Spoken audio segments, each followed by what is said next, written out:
Lamau. Oh well. What else were we going to talk about? I think Is there anything else? mushrooms. Oh yeah, Fungi. that's your thing, right? My thing. Yeah, You're right. Oh yeah, the Mushroom trip. Hell yeah. Tell us the story, man. I Yeah, want to hear it man. again. Do you know the story? I don't know the story. You don't know the story? I don't Oh, know the wow. story. I don't think so. So Say the place so you can get, where were you when you were Yeah, doing yeah, this? yeah. So I was- you I- get I was out of in the- suspicion. edge Not of the not in universe. Stockholm. I was not on Earth. I was in the moon. Okay. Well, I've done mushrooms twice, as of now. Psilocybin. Psilocybin, yeah. Yeah. The first time, they were both in Toronto, a couple of buddies of mine, high school. The first time I didn't take a huge dose. It was roughly like 3 grams. You get nice visuals and stuff like that. What do you see? It's hard to explain, but the best way to kind of describe it is like everything is kind of like breathing in a way. Okay. If I stare in the ceiling, it's like kind of pulsating. You feel like everything's It's alive. got a heartbeat. Yeah, everything's kind of A alive. vibration. Oh, man, that's so Almost, yeah. creepy. It's super cool, like, because both times I went, it was during like February, January, so it was like negative 20 degrees in Toronto, so we didn't go to the, like nature and stuff. But next time I do it, definitely go to nature because everything is gonna be like alive. Oh, It's gonna be absolutely beautiful. Like it's gonna be completely like groundbreaking. I mean, it's definitely on Kinda my bucket scary. list for Kinda one scary. day. Yeah, yeah. But I will tell you about the second time I did it, and that was when I took 4 grams, which is a lot for my body size. Yeah. my miniature body size. And How you're how 2 heavy are you, meters, by man. the way? That time I was around 60 kilograms. And How, You're 60. how are you now? How much are you now? I'm 65 now. Oh, okay. Yeah. That's crazy. Yeah. I'm like, what, 168? As yesterday we measured. Yeah. Oh. So yeah, Yeah. 60 kilos, 168. You're not that much shorter than me. I mean, I'm not a fucking giant, but like... So 4 grams is basically a lot for my height and my weight. Yeah, you guys are tiny. Yeah. And Not the thing even about share what? the mushrooms was like, yeah, it was a large dose, let's say that. Yeah. And the best way to kind of describe it is that there's like phases in it. Initially, you get the come up in a way, the rise up. It's Rise of the Planet of Yeah. the Apes. my favorite analogy of a mushroom trip is like taking a water slide to nowhere. So you have the period where you're like How's that analogy? Analogy should be something that we know. Like, and let me explain. Like, it's the beginning is like the first couple hours is like you climbing up to the top of the water slide, which is the peak. okay. Okay, and that's where you're like, you start to see the visuals. You become more empathetic. The conversations are like you know how the whole ego thing works, right, with mushrooms. Yeah. You kind of it breaks down it makes you vulnerable. It breaks down the ego in a way. No.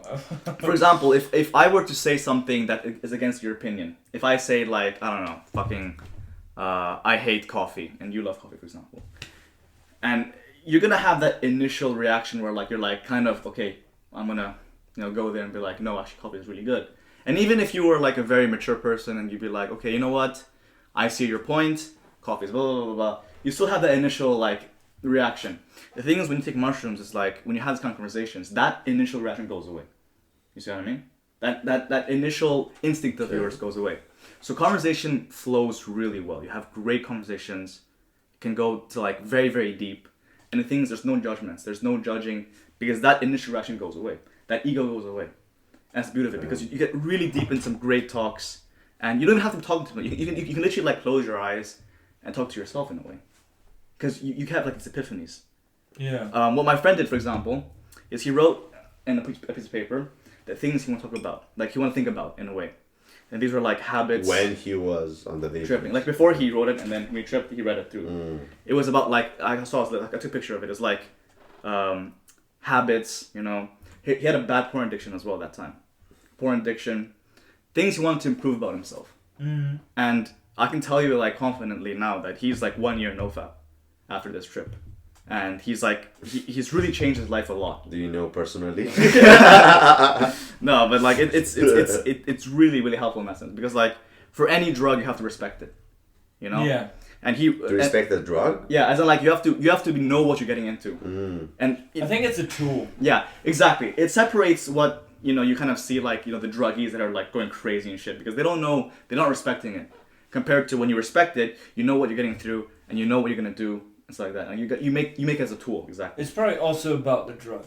Yeah. So this is very specific to psilocybin mushrooms. Mm-hmm. And psychedelics in general. Psychedelics in general. Yeah. So you're not gonna get the same out of cocaine. yeah. So in these rise if you up want to hours, have really nice sex, I guess take. you have different drugs for that, of course. Yeah, I but guess. this is like this is different. So psilocybin is different. So in those 4 hours, there was like come up, conversation was good. We had like really nice talks. We were like visuals were crazy and shit like that. And of course, being an idiot, we were like, oh, this shit is not really hitting that hard. So we smoked. So you ate more. So we smoked Smoked. a lot Okay. of grass. Oh. Yeah, and then that was around the peak time.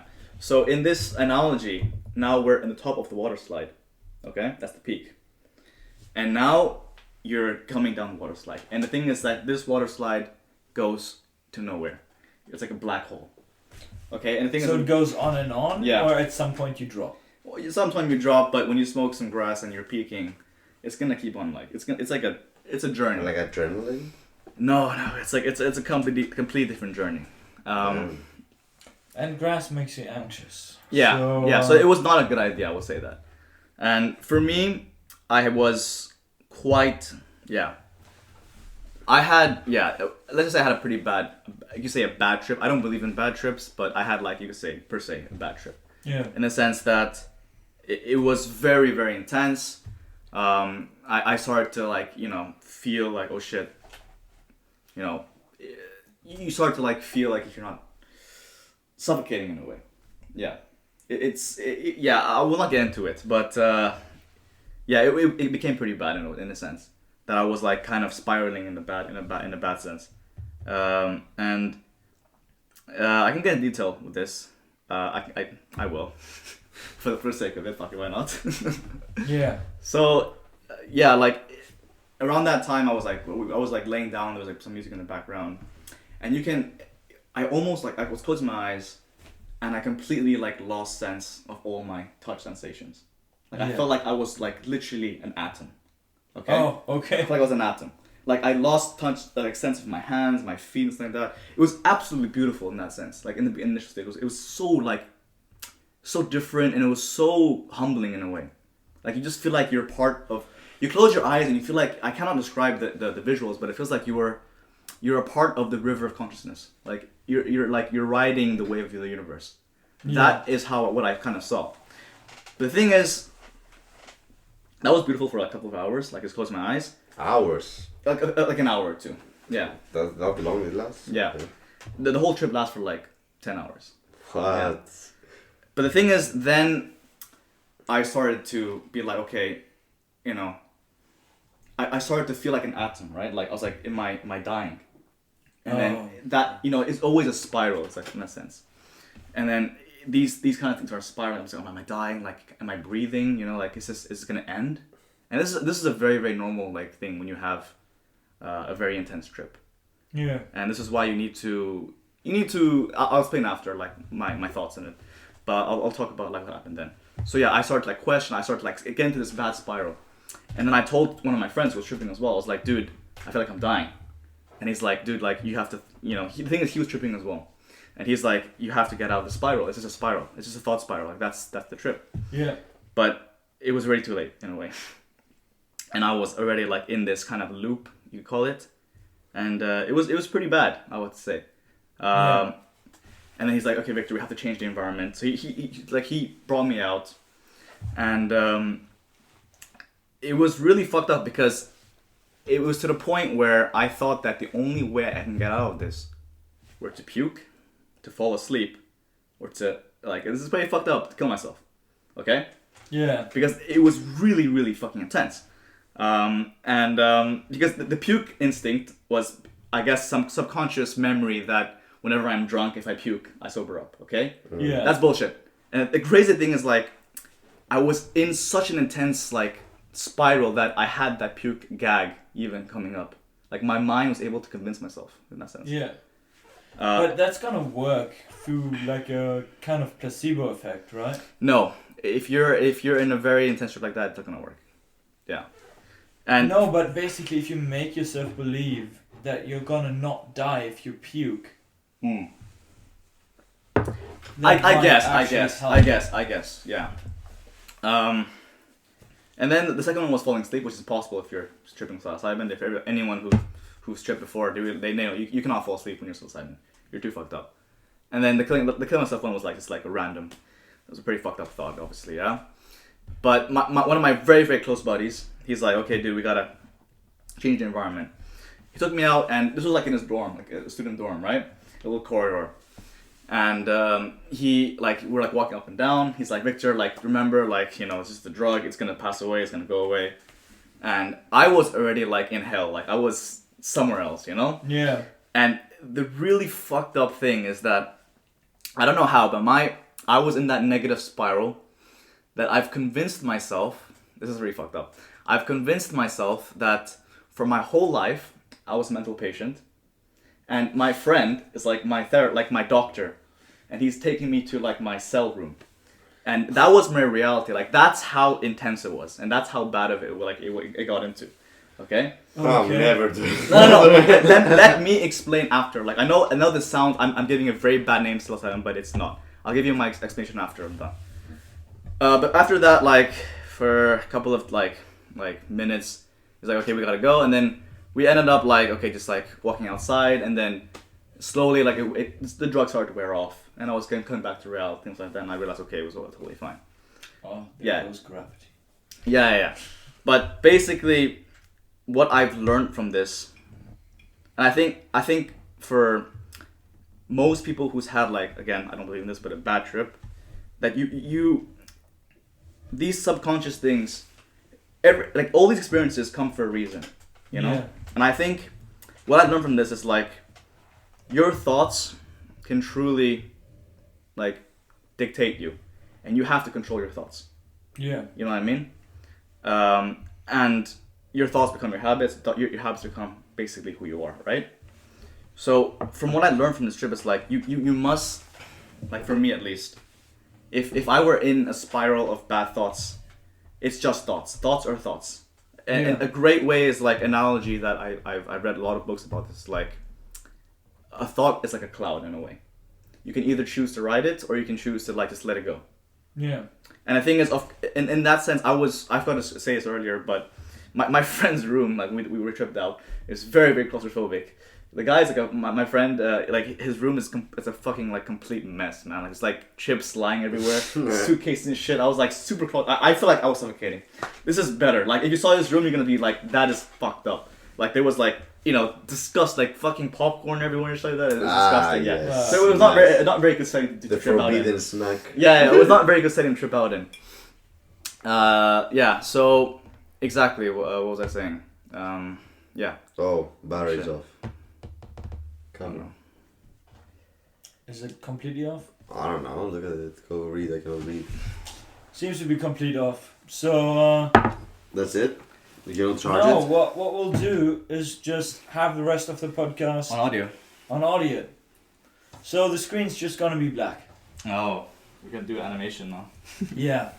Yeah. Really? Like. Yeah. Should you? So now we can do crazy shit. Yeah, we can walk around now. Yeah. Let's just undress. What? But yeah, dude. I'm actually feeling the alcohol. Yeah. So like, no video. No video. That's how you're gonna upload it? Yeah. Like I can just put a picture instead. Like I don't know. Yeah, we'll see. Joe Rogan riding a unicorn, hunting planes. Yeah.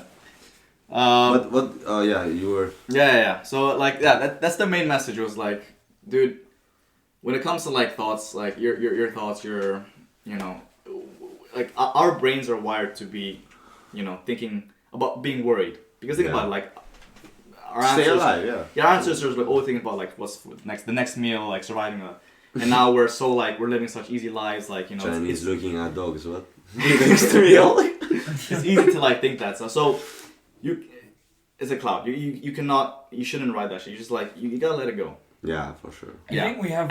And the thing is, create bad thoughts. Huh? I think we create. We create bad thoughts, and they're all just like illusions. Like that idea of me, like, oh, I'm an atom, like, oh, I'm suffocating. It's just illusion. It's not reality, you know.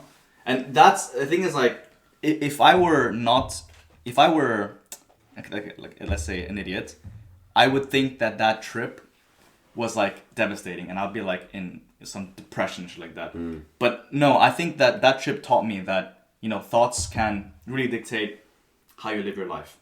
You know, if you're in constant negative thought, if you make up these illusions like, oh, like anything, like, oh, why didn't she text back? You know, it's like, oh, maybe she's like, it's illusions. It's just like fake things you make out of your mind. The reality is out there in the world. You gotta do it. You gotta fucking go there, and you gotta make shit happen. You gotta, and you know, like, and reality can be completely the opposite of what you imagined in your thoughts. You know what I mean? And that's exactly what that shit taught me, I feel like. And I feel like every trip, and if I didn't have that bad trip, I would never realize that. And I'd be living in such a bad state, I feel like. So I'm in a way thankful of that, you know, bad trip. Because it taught me such a valuable lesson in a way. Would you do it again? Hell yeah, fuck yeah. In the same way, to have this bad trip again? No, because now I know why I got a bad trip. Because I made myself into, I spiraled, you know? Because let's say I rode that cloud. But would you get in the same situation where you see that cloud again? And are you so sure that you're not going to ride that cloud again? You know, you never know, but I feel because you're under the influence, you don't know what you're doing. Yeah, I know, but I feel like now I have hindsight now. So, and I think I'm totally down to like do it again. And I feel like, you know, if I were to have a bad trip again, it's all part of the process, you know? Yeah. So I think I'm super thankful of that like experience, even though it was in a way bad. I think it was a great lesson that I learned about like life, about like, you know, how to approach the way of thinking, stuff like that, you know. Yeah, and being less scared, probably. Yeah, being less scared, like fear, exactly, like the whole idea of fear, you know. It's a false thing. The biggest fear is fear itself, you know. Yeah. That's such a great way of saying it. I think social anxiety is a big one. For sure, yeah. I think we just create those I think humans are fear-based animals, and we need to conquer our fears. Yeah. And that's what makes one truly great, to conquer your fears. But like, we don't really have easy things to fear around anymore.